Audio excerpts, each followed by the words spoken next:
Grandi manovre in casa Acragas grazie alla presenza della dirigente biancazzurra Sonia Giordano che ha provveduto a rimodellare l'assetto societario e ad operare le prime mosse di mercato.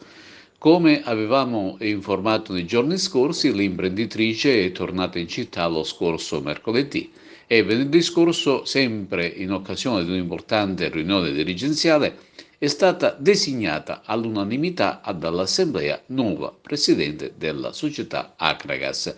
La carica di massimo esponente biancazzurro è stata accettata di buon grado dalla diretta interessata, che avrà al suo fianco come vicepresidenti gli avvocati Giancarlo Rosato e Giovanni Castronovo. Nuovi consiglieri del club biancazzurro saranno Salvatore Bottone ed Alessandro Cavarzan. Come primo atto è stato deciso e deliberato di presentare nella giornata di questo lunedì, negli uffici del Dipartimento Interregionale della Lega Nazionale Dilettanti, la domanda di ammissione al campionato nazionale di Serie D 2020-2021 per società non aventi diritto.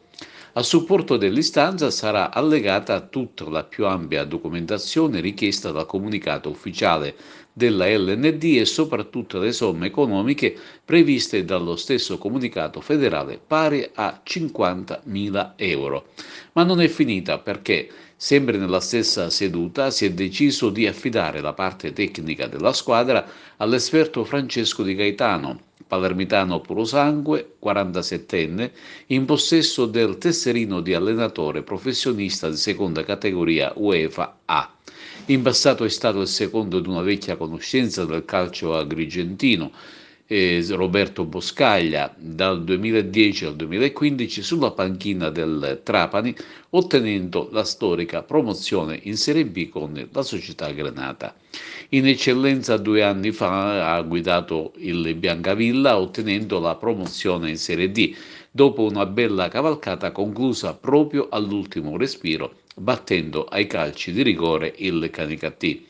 La scorsa stagione, fino alla sospensione del campionato d'eccellenza Girone B a causa dell'emergenza coronavirus, ha allenato il Palazzolo, concludendo la stagione al quinto posto, in piena zona playoff. Francesco Di Gaetano sarà ad Agrigento questo lunedì per la firma sul contratto, mentre alle 18 verrà presentato ufficialmente nella sala stampa dello Stadio Seneto.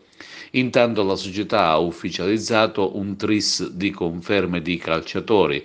Si tratta di giovane Samuele La Rocca, un difensore centrocampista del 2001, Giuseppe Ferrante, classe 99, anche lui un difensore, e dell'esperto centrale agrigentino purosangue Alfonso Cipolla.